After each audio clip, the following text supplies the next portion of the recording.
Hello, and thank you for joining us for our new series, Open for Justice. My name is Damon Daniel, President and CEO of the Ad-Hoc Group Against Crime. Open for Justice is a new series that we are introducing that's going to feature unsolved homicides as well as missing persons. You're going to hear from case detectives as well as family members of those who've gone missing, as well as those who have cases that are unsolved. And most important, we need your help in all of this, because these cases have one thing in common. They're still open for justice. There's key information that we're looking for and that you can help.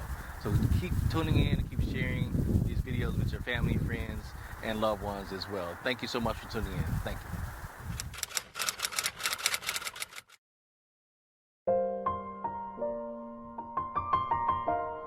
Hello, I am Detective Jonathan Cook. I work in the Homicide Unit for the Kansas City, Missouri Police Department. I am assigned to the case with the deceased party of Zachary Pearce.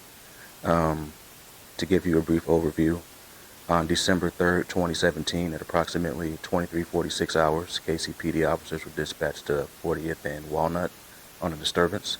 Officers arrived and determined that the shooting had occurred, and they found a deceased male, and that male was determined to be Zachary Pearce. Zach was the type person, I'm a cancer survivor, we have a history of cancer in our family, and Zach, you'll see pictures of him that he had really long hair. Well, he donated it for Locks of Love for cancer patients.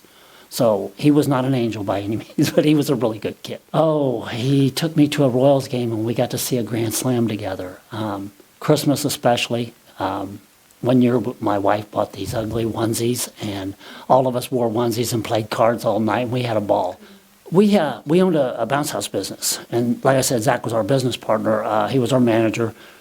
He had a private party that night after work. What we would do is after hours, we would rent the building out for private parties. Him and my niece worked that party. He got a nice fat tip. It was a rich family.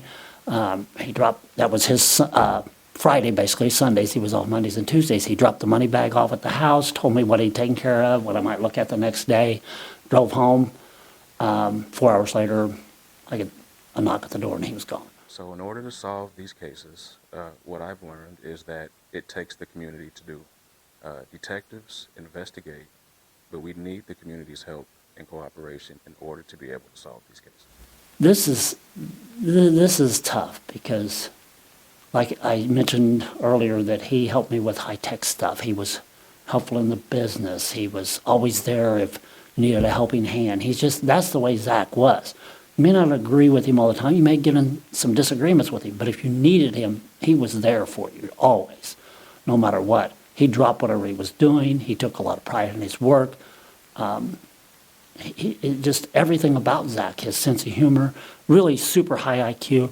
I used to joke that he had the IQ of an Einstein and the logical, maybe a toddler, a 2 or a 3-year-old. He'd lose his keys, he'd lose his phone, he'd lose his wallet.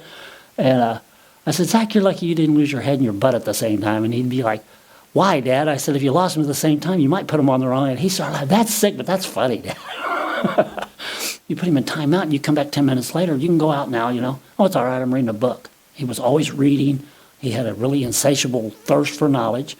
If you had a question for Zach, even when he was a kid, if he didn't know the answer, he would find it.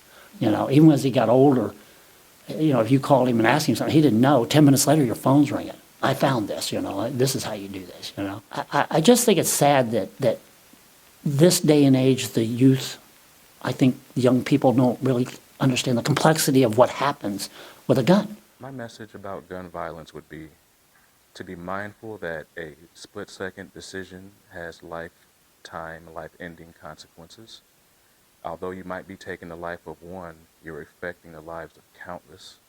And just to be aware of that, and like the question you asked me, how would I feel if it were me? For people to ask themselves that question before deciding to take a life. We were so much alike, and to not have that love and that respect and bouncing ideas off each other and debates over politics, and it's really tough. So not having him there to talk to, tap into his intellect, his passion, he was going to school to be a lawyer. I miss that work ethic. I miss the goofy stuff he would do. I don't know. I just miss those times with him. I would like the family to know and for the community to know that a case does not become less significant because of the time that's passed. So to me, it still happened yesterday. The family is still mourning over this as if it happened yesterday. So we can't pretend like it's less important or didn't happen because of the time. Hey, Casey. Thank you for watching. You know, the story of Zach Pearce is one that is very touching. I've had the pleasure of meeting his family and his friends as well, and his death has certainly caused a huge void in the lives of his loved ones. And I don't believe that anyone who pulled the trigger knew exactly who Zach was, but I believe that that person needs to be brought to justice. This young man was very giving, very much involved in his family's business, and that too has created a void. Let's help bring closure and justice to this family by speaking up and sharing what you know. Please share this video with others as well so that justice can be served. Thank you. Justice for Zach.